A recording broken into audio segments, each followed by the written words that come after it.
Okay, Masechet Eruvin, page 47. We have a very important daf. We're going to be talking about Rav Misharshiya's anti-rules rule. So let's remind ourselves what that is. Yesterday we saw that in the school, all from the students of Rabbi Yochanan have various meta rules of Pisika. When we find in the Mishnah, or perhaps in Baraitot also, machloket, differences of opinion, and then it just leaves it open. What are we supposed to do? In general, the Mishnah is not so clear. What is the goal of the Mishnah? Is the Mishnah supposed to be a law book? It does read like a law book, there's lots of laws. On the other hand, the inclusion of multiple opinions makes us wonder. Sometimes it's clear there's a majority and minority, but sometimes it's just 2 or 3 single opinions and not really clear what to do with it. So it's obvious that the early generations in Amoraim, like Rabbi Yochanan, saw the Mishnah as a law book, as a code, and therefore, for cases that aren't clear, he created these various meta rules by which to follow in every case of halacha. Okay, so that, and they are quoted and generally used in the Talmud Yerushalmi, and even if they're not, they'll justify it. They'll say, oh, in this case, we're not going to follow the rule because, and they have to explain it. But the rules are set in place and followed throughout. In the Talmud Bavli, however, we already saw that there's some limitation of the rule. Already in when the rules as were quoted yesterday, it said the Mahilchata, is this halacha or matin or nir'in? Just that we give a little bit more weight, not an absolute ironclad rule. And then we have what we start with today. Amar Rav Misharshiya, letnehu lahaniklale, says we deny all of these meta rules. We don't follow them. We do each thing on a case-by-case basis. And the truth is, if you look throughout the Talmud Bavli, these rules are rarely quoted, and sometimes someone will say something in accordance with the rule, but that shows that they didn't have the rule, because why would you have to say it if you're following the rule anyway? Or sometimes they go against the rule and they don't bring any justification. So it looks like the Talmud Bavli prefers a case-by-case basis at deciding each Mishnah. And we mentioned that this might have to do with historical circumstances. The Roman Empire, where the Talmud Yerushalmi is, had legal codes and had different jurists that were bringing together codes from different provinces, and that to decide when you have a difference of opinion among jurists, there were meta rules there. So in that environment, they very much appreciated having a system and one way of doing things. And so the rabbis in that context also would have appreciated that. Whereas in Bavel, in Persia, there were a lot of different overlapping communities in general that were each doing their own thing, and the government allowed for that. And also in Bavel, the cities were more spread out, so that each rabbi of their own city would be doing, giving the psak halacha for a city, and it wouldn't really impinge too much on a city a few miles away. Whereas in Eretz Yisrael, the rabbis were really all concentrated in the north and living together. And so there, I think the having multiple different opinions, practices would really clash a lot more. Okay, so those are some of the historical circumstances that may account for this, but this is a very important statement. Rav Misharshiya completely rejects these statements. Okay, this one last intro. These words, Amar Rav Misharshiya, letnu lahaniklale, those 6 words, appear later on in Masechet Eruvin in a different context altogether regarding astrology. Of there, that says some different rules about astrological rules, and there's a contradiction there. And Rav Misharshiya there says, we don't follow these rules for astrology. Now, when you have something like this is really interesting. Like, what do you do? Did Rav Misharshiya say this statement twice in 2 different contexts? Or only once, and then it was transferred to the other context?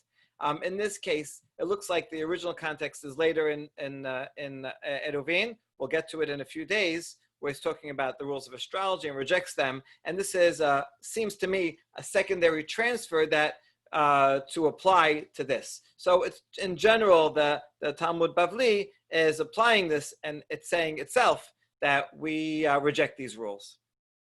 Okay, what we're going to do now is test this out. We want to bring 3 proofs for the fact that we don't follow the rules. In other words, the meta rules of Rabbi Yochanan are not authoritative. These are going to be three proofs from cases where we say halacha is like Rabbi Shimon against Rabbi Yehuda, and that goes against the rule that we saw earlier. They're not going to be absolute proofs, but each rule is going to chip away a little. And then another attempted proof from Rav. These are also all from Rav, that where he has a psak in accordance with the rule. So the first three are examples where someone goes against the meta rule. Here's where he goes with the meta rule, which is also a question, because why do you have to say it if we already have the meta rule?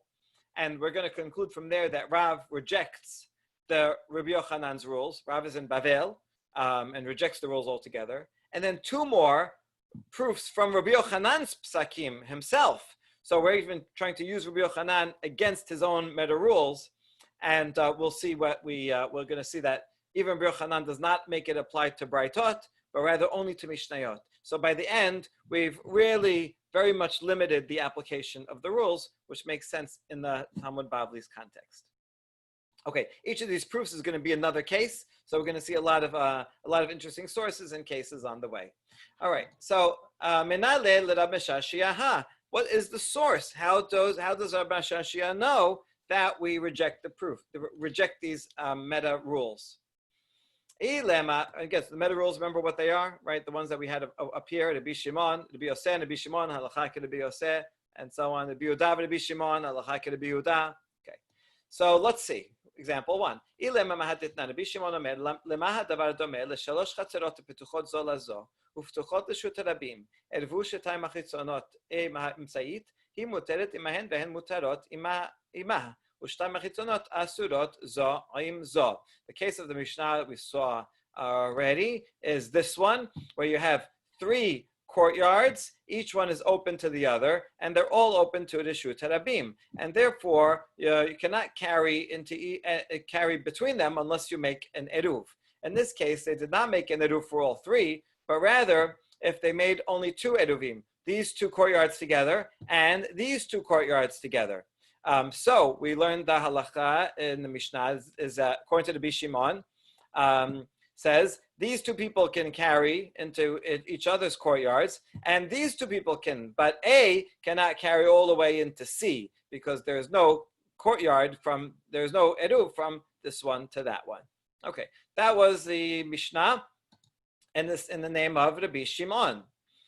Now that's the end of the Mishnah. Rav, the first generation Babylonian Amorah, says halacha ke Rabbi Shimon. Man paligale Rabbi Yehuda. Now if you say halacha is like Rabbi Shimon, then it must be someone disagrees with him. Who disagrees with him? Okay, we're assuming it's Rabbi Yehuda. It doesn't actually say that, but earlier in the Mishnah it does quote Rabbi Yehuda about something. So right now we're assuming that it's Rabbi Yehuda. And we have the meta rule. V'hamad Rabbi Yehuda Rabbi Shimon halacha ke Rabbi Yehuda. Ela lav shma mina letnehu. And so if Rav here says psak like Rabbi Shimon, even though the meta rule says you should follow Rabbi Yehuda, you see that we don't follow these meta rules. Okay, so that's proof number one. I mean, a rule is a rule in math. Even if you have one exception to a rule, it's no longer a rule, right? That's it. The theorem falls if you have even one exception. Okay, but we say no, we not necessarily. Maybe these are not they're never meant to be absolute rules, but rather when you have an explicit rule about a particular case, like here, Rav says, in this Mishnah, halacha is like Rabbi Shimon. Then we follow the particular. The point of the meta rules is in the absence of a specific ruling, then we follow the default, we fall back, are the meta rules. So the meta rules can still stay in place. There can be exceptions to rules. This is more like, rules of grammar. Whenever you learn a foreign language, here's all the zachar, except for all these exceptions, right? Sometimes there are more exceptions than the rule. Okay, so the rule can still stand, and so what? So this is one exception, big deal, right? The rule is only about cases where nothing is said. Elameha, okay, attempted source number two, proof number two, Elameha ditnan. Ayir shel yachid v'naaset shel rabim ma'arvin et kula. Shel rabim v'naaset shel yachid en ma'arvin et kula, אלא אם כן עושה לו חוצה לה כעיר חדשה שביהודה, שיש בה 50 דיורים, דברי רבי יהודה. There's a Mishnah in Eruvin, in the next perek. It's a bit of a difficult Mishnah. Rashi has a complex interpretation. I want to try to give a very basic explanation. If a city belongs, the difference if a city belongs to one person or it belongs to the public. You can have a city that one person owns the whole city. I don't know if there are any examples like that today of someone that owns a whole city. Maybe there are people that own an island and things like that. Okay, let's say an individual owns a city and he rents out parcels of land and homes to other people. So in that case, that person, the people that are living there can make one eruv or shituf mivaot and put it all together, and then they can carry throughout the whole city. Whereas when you have a city like we have of Rabim, where many people live, so then there's a requirement that you leave part of it out. You can't carry in the whole city, but there has to be some section of the city that is outside the Eruv. Why? Seems to be that you'll remember the law of Eruv, right? By having one area that's outside of it, say, there we can't carry. Why not? Because that's not in the Eruv. The rest of it is in the Eruv. So we don't want to forget about the whole law. I mean, this happens nowadays because a lot of us live in cities that all have Eruvin. This summer I was in a home that was outside the Eruv, and I had to introduce my kids. This outside you're not allowed to carry. Like they didn't even know the law that you can't carry because they're so used to living within an Eruv. So it's important to have some space where you don't do. But that's only required for a city where that's owned by many. A city where one person owns the whole thing, then he really does own the whole thing, and you don't need that requirement. Okay, so now this Mishnah is about what if something switches? If it once belonged to an individual, and then slowly, people came and it became the public, so it remains the same status. You had an eruv around the whole thing from before, it's grandfathered in. But if it was the public and one person came and bought up everything and now he owns it himself, then you still have to keep that section out. En mervin kula, unless you make another section outside of it, ke'ir chadasha shebiuda, sheyesh ba 50 diurim. Like the city, there's actually a city called Hadasha and had 50 residents, and so you have to make a section of 50 residents outside of it. And even if it was public, you have to do that. Even if you made it private, you have to still do that because maybe one day it'll go back to being public, and so we're still worried about that. That's the opinion of Rabbi Yehuda. Okay. Now, Rabbi Shimon says, Shalosh chatzerot shel shne banim. He agrees with everything except for the size of the section that's outside. And rather than 50, he says you only need 3 courtyards of 2 houses each, 6 houses altogether. So he's much more lenient in that requirement. That's the Mishnah. Now we have Machloket Rabbi Yehuda and Rabbi Shimon. According to the rule, we should follow Rabbi Yehuda. However, Amarav Chama bar Guria, Amarav halacha ke Rabbi Shimon, Uman peligale Rabbi Yehuda. V'amat Rabbi Yehuda Rabbi Shimon halacha ke Rabbi Yehuda. So again, Rav says we follow Rabbi Shimon, even though the rule says we should follow Rabbi Yehuda. And there you go. Proof number 2 that we disregard these meta rules of Rabbi Yochanan. We don't have them. Answer, Umay kushya, diamahachanameh. The same answer we gave for the first example. Okay, the meta rule applies when there's no specific ruling. But if you have someone like Rav who says, I have a tradition, or I decided, and in this case, we're following Rabbi Shimon, so you can have exceptions to a rule. It doesn't mean that you reject the rules altogether for a case where there's no explicit ruling. All right, so number 3, we're going to go through this exercise again. In order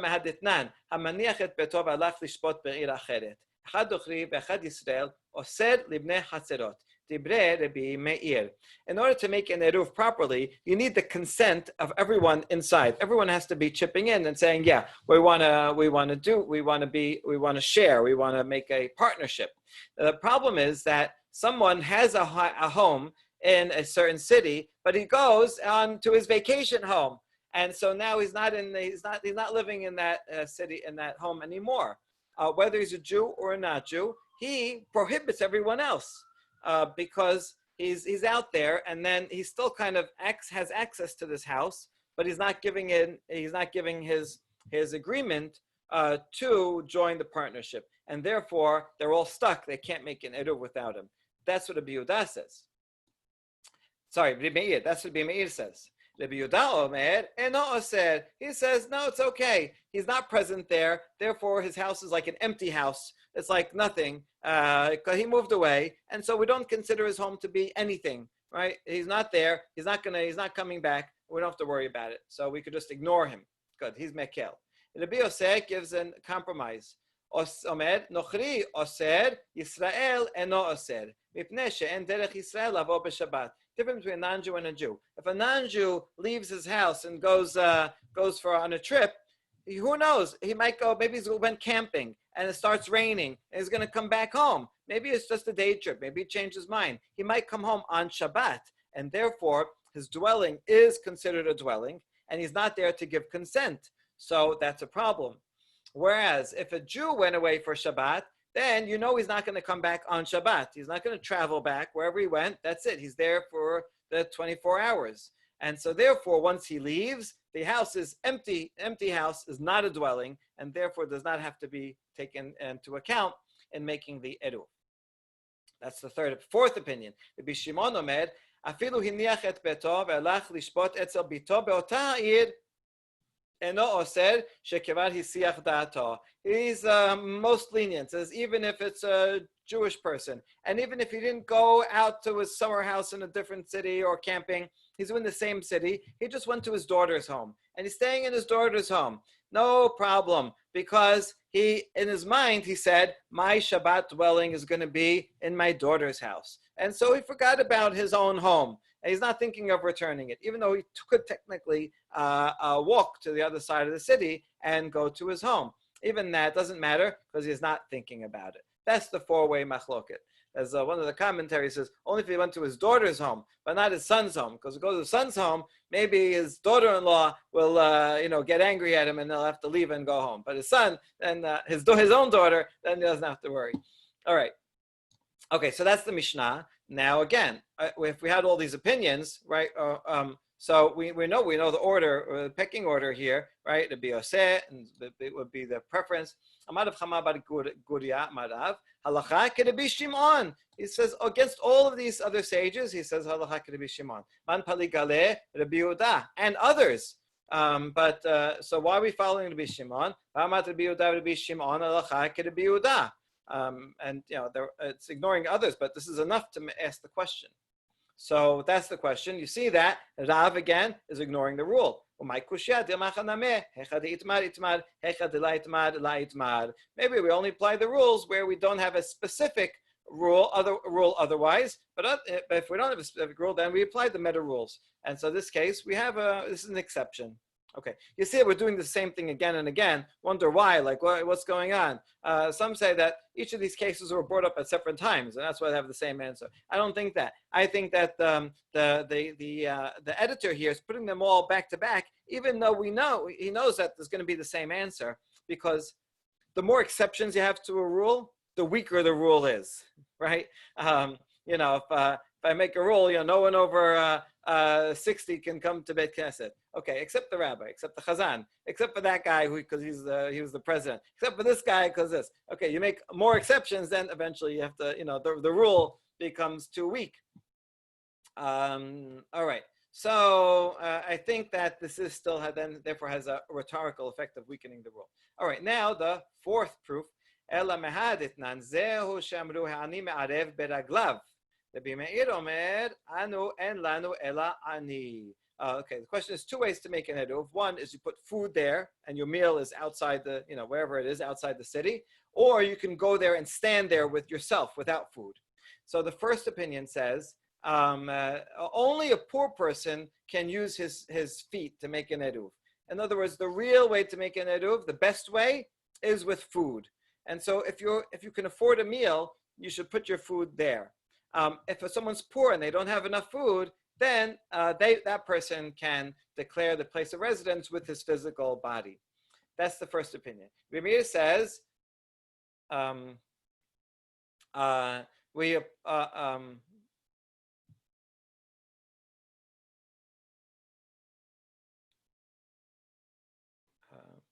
Right. The first opinion says a poor person can do it with his feet. Where it says we apply this law only to a pauper, it's not a food.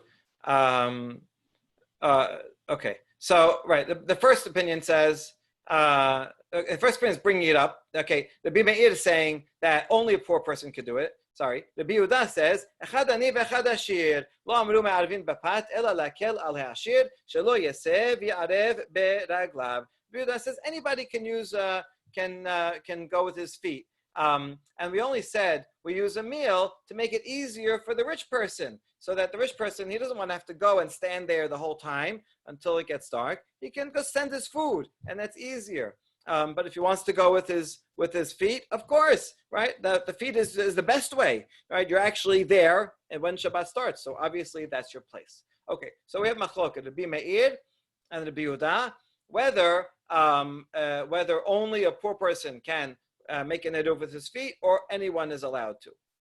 Good. And what this was taught in front of Rav, and he said, "Echad ani ve'echad ashir." Ve'amar leRav, "Sayem banameh halacha k'Rabbi When this Mishnah was repeated before Rav, Rav said, "Oh, you should add the words halacha is like Rabbi Yehuda, right? Who says that anyone can use his presence, his own presence."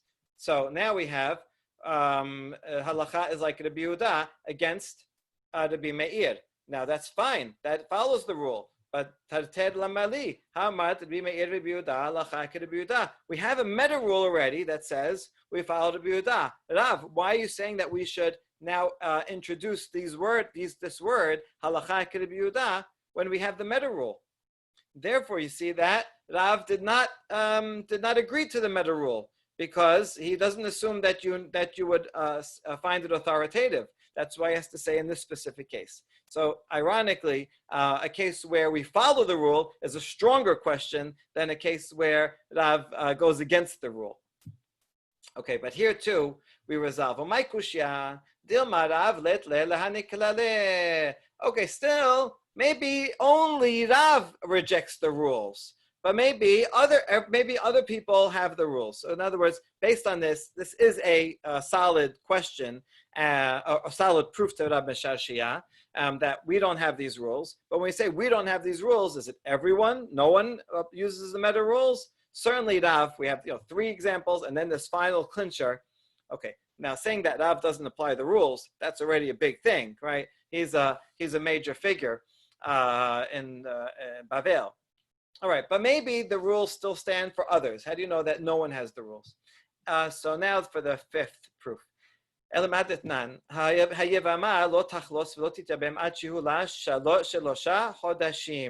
Okay, in general, when a woman gets remarried for whatever reason, she should wait 3 months to get remarried. The reason is because if she's pregnant or gets pregnant, we want to be sure who the father is. And if it's somewhere in between, she gets married right away, then we might not know. So if a man dies, and then the brother without children, and the brother is going to do yibum, does it the next day, we don't know who the real father is. So wait 3 months. Actually, if she's pregnant, she won't do yibum at all.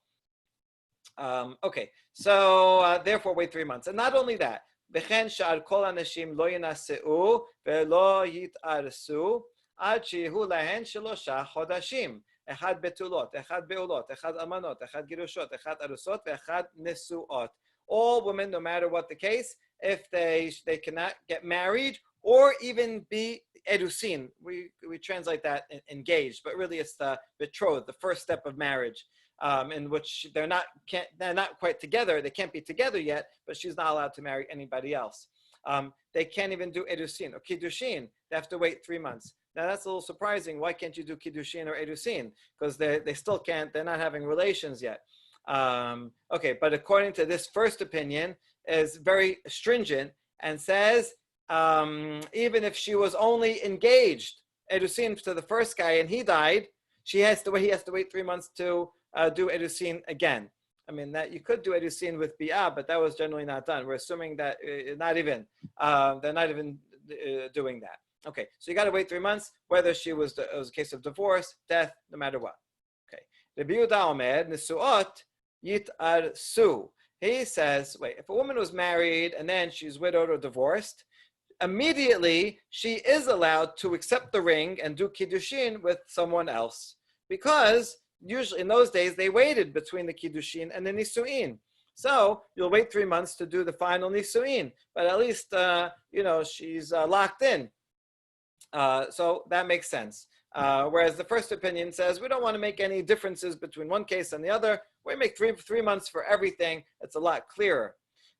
Okay, but Rabbi Yehuda makes logical sense. Also, if someone was only had erusin, so she was never with her husband, so then she can get married right away.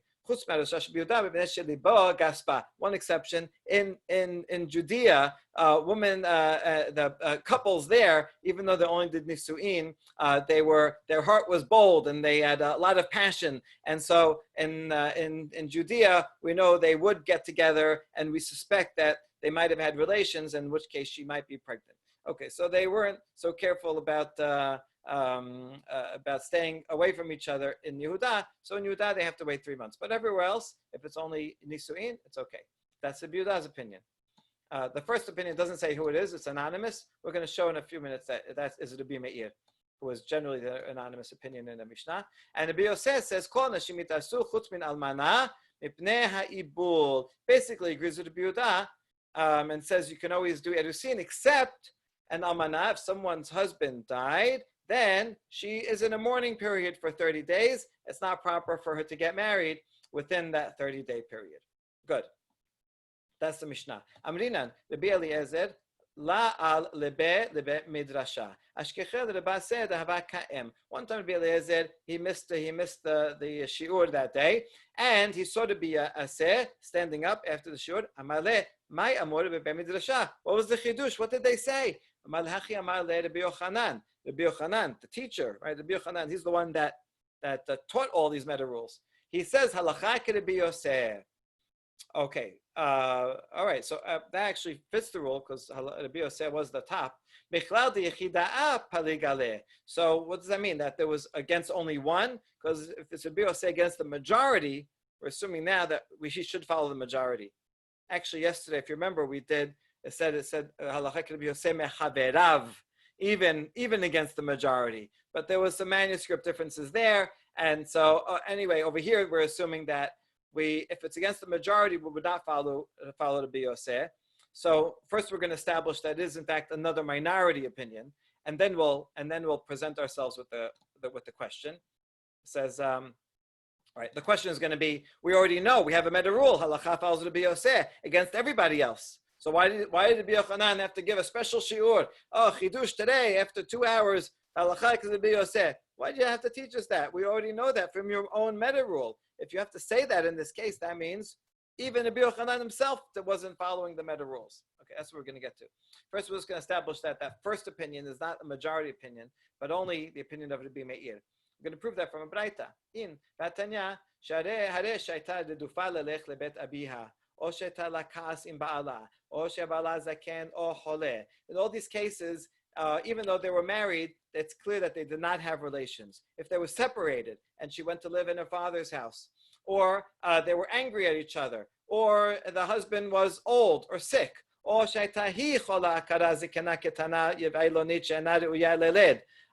she was sick or barren or young or she couldn't give birth, or if he was in jail and assuming they didn't have visitation rights, conjugal visitation rights. Or even if she had a miscarriage after the husband died. So after the miscarriage happened after a week. So she's not pregnant from the first husband anymore. Still, in all these cases, so you see, the Rabbi Meir is super mahmir. He says all cases, 3 months, no matter what. That's the same as the Tana Kama. Rabbi Yosef matir la'aretz v'linaseh miyad. Rabbi Yosef is the one that says if it's only engagement or betrothal, that's okay. So we see that the first opinion is Rabbi Meir. So it's Rabbi Yosef against other minority and other single opinions. So Lamali, why did Rabbi Yochanan have to teach that in the lecture? Lamali v'amart Rabbi Meir v'Rabbi Yosef alacha Rabbi Yosef. Or we follow Rabbi Yosef against Rabbi Meir as well. So you see, that proves that Rabbi Yochanan himself did not assume the meta rule. Okay, my kushya dilma la pokim et Rav Nachman Mashmod amar halacha Rabbi Meir bigzerotav.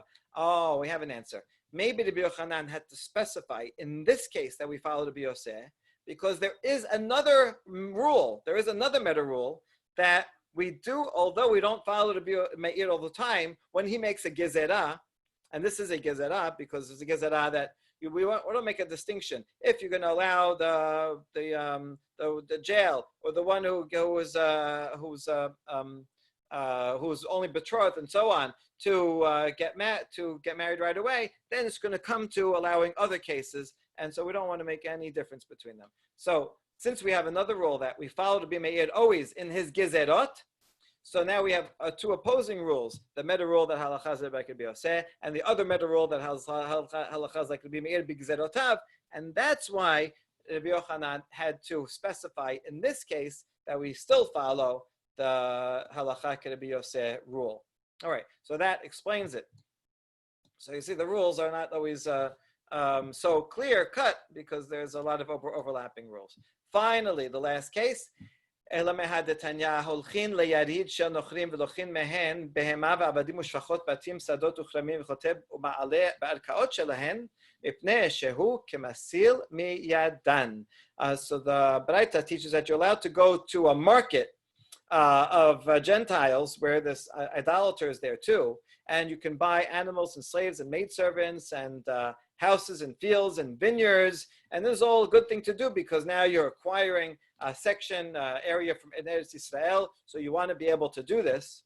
And you can even go and sign the contracts, have them signed in their courts. In general, we should use our own courts because we want to promote our own legal system, so we should go to a bet din, and you don't want to give credence to the non-Jewish courts. But in this case, since we want these sales to be verified, so we have to confirm it and get the approval in their courts. And so that is a more important value. Acquiring land in Eretz Israel is a more important value even than using the foreign courts. Okay. Furthermore, the Braita continues, and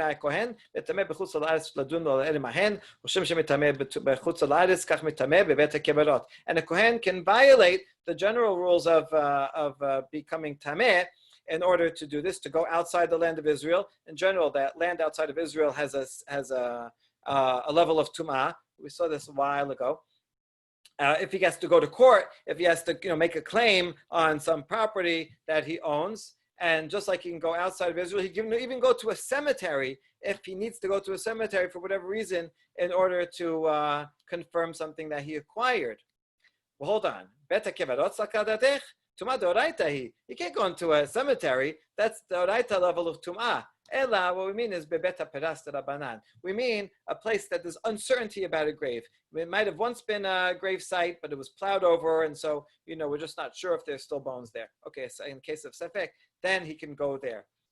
Okay, back to the Braita. Umitameh lisa isha v'lemod Torah. He can also, he's allowed to become tameh to get married and to learn Torah. In other words, he can leave the land of Israel if he needs to find a shidduch, or to learn in yeshiva if there is a yeshiva outside of Israel that's better.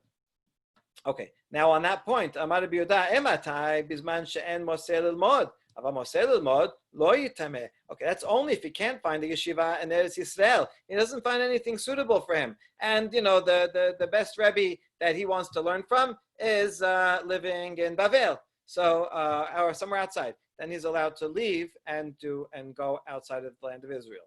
That's the opinion of Rabbi Yehuda.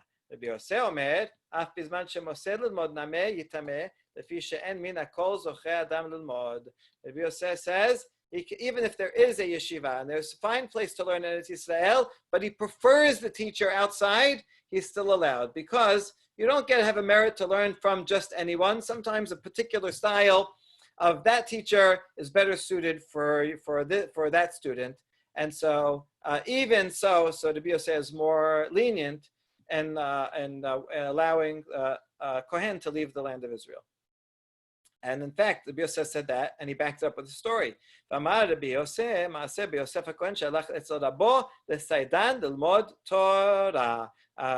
this guy who was Yosef, who was a Kohen, he left and went outside to learn Torah, and so that's a proof. Okay, that's the end of the Baraita. About this, Amar Rabbi Yochanan, halacha ke Rabbi Yosef. All right, so he had to teach that. But lamali, why do you have to tell me that? The other opinion is Biuda. We have a meta rule that halacha always follows Rabbi Yosef. So you see that Rabbi Yochanan ignored his own meta rule, and because he had to state this explicitly, right? So again, ironically, by following his rule, he shows that he's not using the rule. Why do you have to say it? We're assuming over here that there's an economy of words that Amoraim, like they wouldn't repeat themselves. We don't know exactly the context in which they said all these statements. Maybe he's teaching the rule here, or he's, applying it. Okay, but anyway, within all the traditions that we have, maybe that's the point that we're remembering this tradition as something important. It sounds like the meta rule was not sufficient, was not followed. Okay, Amar Abaye, even in this case, istirich, we do need him to say about this one specifically, and we can't rely on the meta rules. We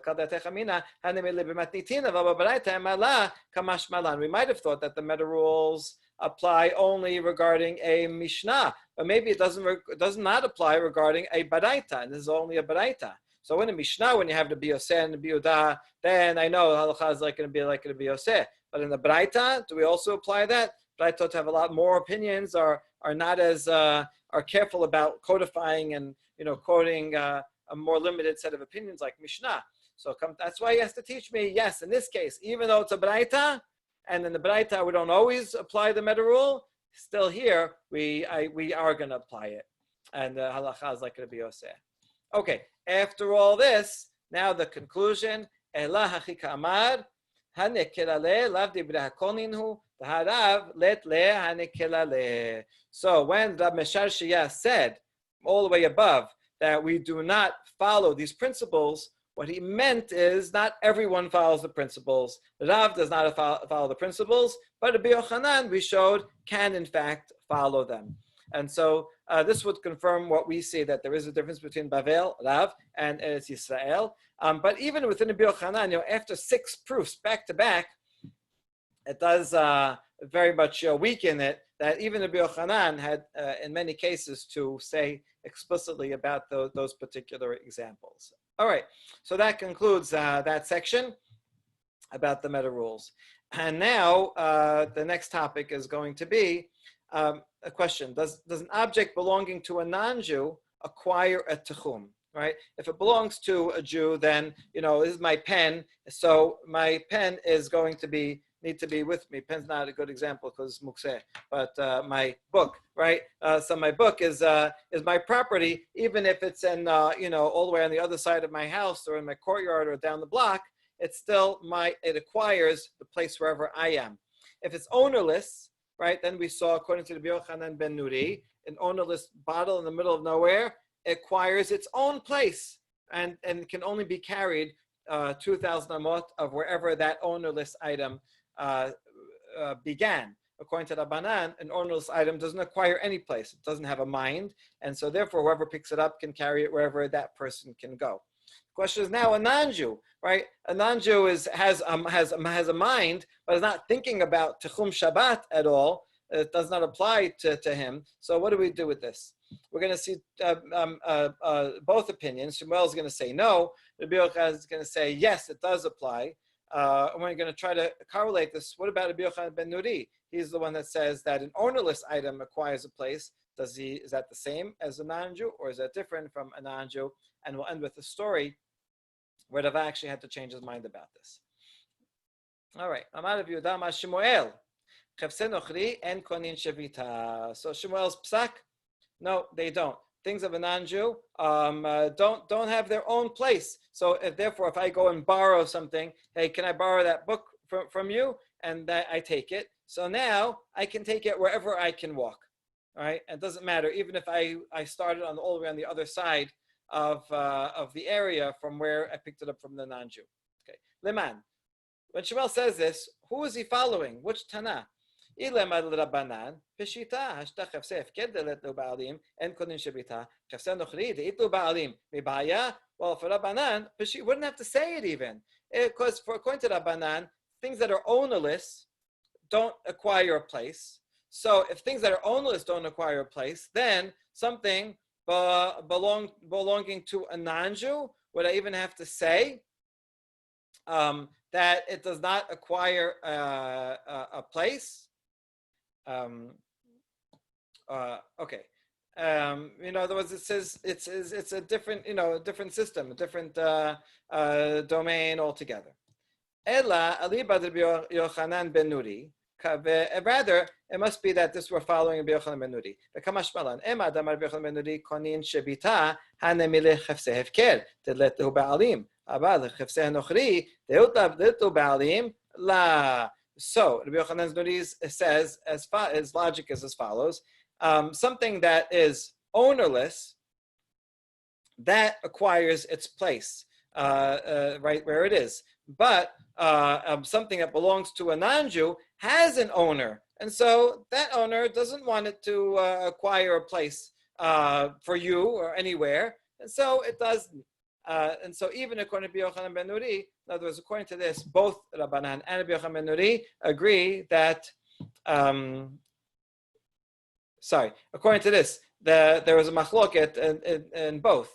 In both the ownerless item and belonging to a non-Jew. The Rabbanan say neither acquire a place, and Yochanan ben Nuri say both acquire their place. Sorry, I'm going to change that. Okay, according to this, there's a disagreement only regarding the ownerless item, but according to this, all agree that a non-Jew owns the item, it does not acquire its own place. Right, and that's what Shmuel says, En konin shevita. Okay, good. Now we're going to question this. Metibe, Rabbi Shimon ben Elazar omer hashoel keli min hanochri b'yom tov, v'chen hamash'ir lo lanochri keli me'erev yom tov v'chaziro lo b'yom tov, והכלים והאסורות ששבתו בתוך תחום, יש להן 2,000 אמה לכל רוח. והנוכרי שהביאו לו פירות מחוץ לתחום, הרי זה לא יזיזם ממקומן. Okay, this baraita is a lot more stringent and sounds like the non-Jew does acquire a place in the non-Jew. So if a Jew borrowed something from a Gentile festival or lent it to him or utensils or bins that acquired a place in the city limits can be moved 2,000 amot in any direction. But if the Gentile brought something from outside the Techum, then he cannot move it at all from its place. And even this one has alpayim amot l'chol ruach from wherever the Gentile is. So it sounds like it does acquire the place where the non-Jew is at the beginning of Shabbat. And that goes against, we just said there's no opinions that say that. And so this here, there is an opinion. So who does this follow? If Rabbi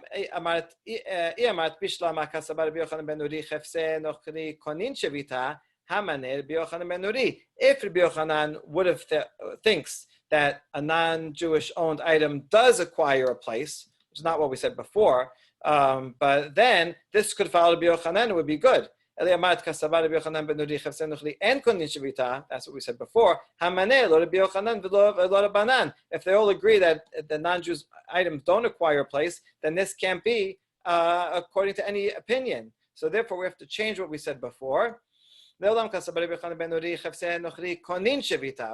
Yochanan says both an ownerless item and something owned by a Jew, wherever it is, it does acquire its place. And Shmuel said his opinion that it does not acquire a place. That's following Rabbanan, who say both an ownerless item and that belong to a non-Jew does not acquire its place. And the question that you asked, that this is obvious, no,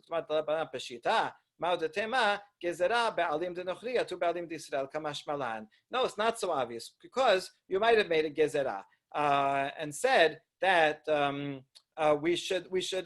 Gentile owner should acquire his place as a gezerah, because you might confuse a Jew and a non-Jew. You can't always tell what a person is. You see a person and you start a place, and then you see someone carrying it outside. You're not going to know. Therefore, all human beings, we should give the same law as a gezerah. And maybe it's not like we might not like the ownerless item. Therefore, Shmuel had to teach us that no, we don't make a gezerah, and they do not acquire a place according to Rabbanan. Okay, and okay, that's Shemuel. Now Rabbi Yochanan, but Rabbi Chia bar Rabbi Yochanan, Chefse Nochri Konin Shevita Gezerah Baalim de Nochri Atu Baalim de Israel. Yochanan says precisely that we do make a Gezerah, and so anyone who owns, who's carrying it, has an item, it acquires the place of that person, whether they're Jewish or not Jewish, and because we don't want to get confused between them. All right, now the story. And we'll end with that. Hanhu dichred atule mavrachta shera lehu ravad bnei bechoza lisban minaihu. One time there were some rams in this town, the Mavrachta, and Rava said, "Hey, people in Mechoza, you're allowed to buy them and bring them home, even though it's outside the Shabbat limit. But let's say they were within 4,000, so they can make an Eruv in the middle of the cities, and they can go there and buy these items from non-Jews and bring them back to their city of Mechoza."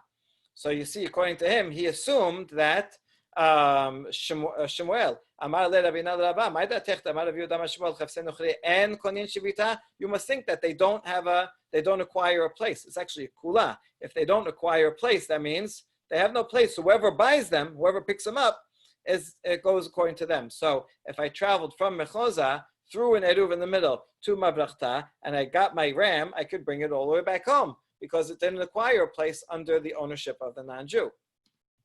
So Rabinas tells Rava, what are you doing? Are you following Shemuel? Shemuel Rabbi Yochanan, halacha Rabbi Yochanan. We have another meta rule. See, we're not done with the meta rules. There's a meta rule for Amoraim that says we follow Rabbi Yochanan in the face of Shemuel. And he thinks that something owned by a non-Jew does acquire its place, and therefore the rams of these non-Jews that you're buying from cannot be brought outside of the city of Mavrachta so far. Gezerah Baalim de Nochriya to Baalim de Israel, because around people are confused if something is owned by a Jew or owned by a non-Jew. So Rava changed his mind. Adarama Rava liz dabenu libnei Mavrachta dechula Mavrachta deditu kalba meo amot damya. So he says, you know what? That only the residents of Mavrachta can buy these rams for themselves, and even if they acquired residence and wherever they are, the city itself is like all like 4 cubits. So no matter if they're on this side or that side, they can keep them and use them in the city, but not outside the city. Baruch Adonai Olam, amen. Thank you, everyone.